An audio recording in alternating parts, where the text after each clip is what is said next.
এসেছি তোমাদের সঙ্গে গল্প করতে। এই যে এটা মা প্রথমে দেখালো গোপীচন্দন, তারপরে এটা অগরু, অগরুটা জলে দেয়, এটা বেবি অয়েল, আর এটা হচ্ছে বডি ওয়াশ।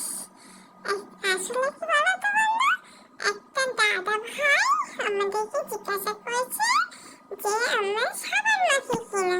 আমরা তো সাবান মাখি না, মাম্মাম তো আমাদেরকে সাবান মাখায় না, মাম্মাম তো আমাদেরকে বডি ওয়াশ দিয়ে স্নান করায়। সেই জন্য আজকে তোমাদেরকে আমরা দেখালাম যে আমরা কি কি দিয়ে চান করি। আর এক একদিন এক এক রকম জিনিস মাম্মাম দেয়, কিন্তু সাবানটা দেয় না, সাবানের বদলে আমাদেরকে বডি ওয়াশ দেয়। এই যে গোপীচন্দন মাখাচ্ছে, গোপীচন্দনটা দিয়ে মাখিয়ে রগড়ে রগড়ে মাখালে আমাদের গায়ের যেসব ময়লাগুলো আছে সেগুলো তো সব উঠে যায়। এবার উঠে গিয়ে একটু কালো কালো হয়ে যায়, তখন আবার বডি ওয়াশটা দিয়ে আমাদেরকে মা আবার একটু ঘষাঘষি ঘষাঘষি করে দিয়ে আমাদের গাটা একদম চকচক চকচক চকচক চকচক করতে থাকে। দেখো না, আয়নার মতো চকচক করবে একবারে। হ্যাঁ, তোমরা কিন্তু কি বলবো, তোমরা তো কমেন্টস করো না, তাই তোমাদেরকে বলতেই পারছি না যে তোমরা দেখে বলবে আমাদের গাটা কেমন লাগছে, কেমন চকচক করছে। এই দেখো মা আমাদেরকে এবার বডি ওয়াশ দিয়ে ঘষে ঘষে ঘষে ঘষে একবারে ঝাঁকা ঝাঁকা ঝাঁকা ঝাঁকা ঝাঁকা ঝাঁকা ঝাঁকা ঝাঁকা করে দিচ্ছে। কি বলবো, কিছু বলতে পারছি না, আমার হাসি লাগছে।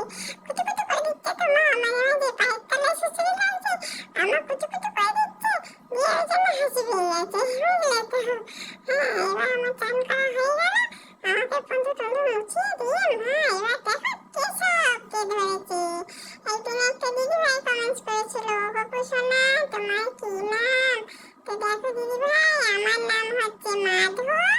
এই যে এটা কেশব, আর একদম পুটকুটা যেটা দেখতে পাচ্ছ ওইটা আমার গুবলাই দাদা, বুঝেছো?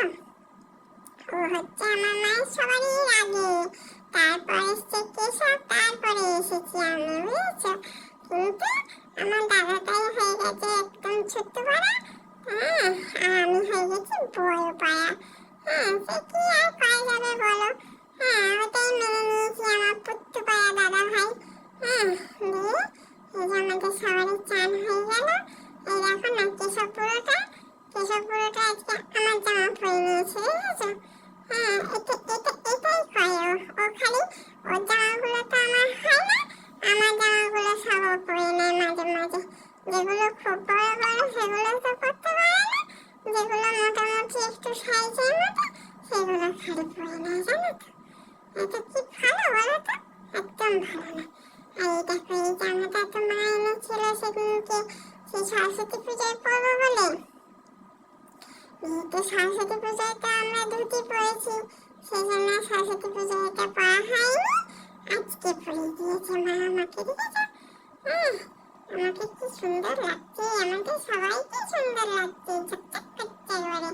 দুদিন তো মা ভালো করে স্নান করাতে পারেনি, তাড়াতাড়ি তাড়াতাড়ি করেছিল, দিয়ে আমাদের না আমার মামিমা এসেছিল না কালকে, এসে বলছে যে কালো পাড়া লাগছে। সেই জন্য মা আবার আজকে আমাদেরকে ঝাঁকা ঝাঁকা ঝাঁকা ঝাঁকা ঝাঁকা ঝাঁকা ঝাঁকা করে দিয়েছে।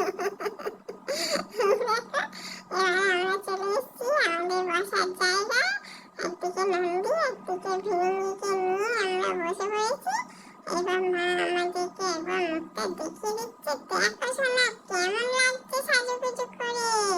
হ্যাঁ, আমার তো ভালোই লাগে, আমি তো একদিন বলেই দিয়েছি তোমাদেরকে যে আমাকে খুব সুন্দর লাগে। তোমরা তো বলো না, আমি নিজে নিজেই বলে দিই। এবার হয়ে গেল আমাদের সাজুগুজু, আমাদের সব কমপ্লিট। এবার আমরা খাই খাই করবো। আজকে মা কি খেতে দিচ্ছে কি জানি, দেখি কি দেয়। হ্যাঁ, তো বলতেই পারছি না এখন কি দিচ্ছে, যতক্ষণ না দিচ্ছে ততক্ষণ তো এই আমাদের প্রিয় বসে আছে, থালা রেডি। এবার দেখি মা কি দিচ্ছে।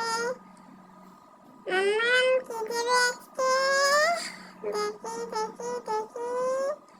ও, একটা সন্দেশ দিয়েছে আর একটা চকলেট দিয়েছে, বুঝলে? এই দেখো এই চকলেটটা না খেতে খুব ভালো লাগে, টক মিষ্টি জানো তো।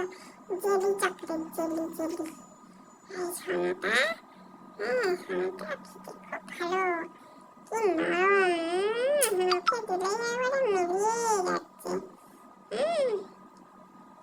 হ্যাঁ, জলটা খেয়ে নিলাম। পেটটা ভরে গেল। মামা মুখটা ধুয়ে মুছিয়ে দিল, ব্যাস আমাদের কমপ্লিট। খাইয়ে দাইয়ে রেডি করে দিয়েছি, সোনা ছেলে এবার খেলা করো, আর দুষ্টু করো না। এবার আমি দাদুর কাছে যাই, কেমন? খেলা করো সবাই মিলে, হ্যাঁ, টাটা।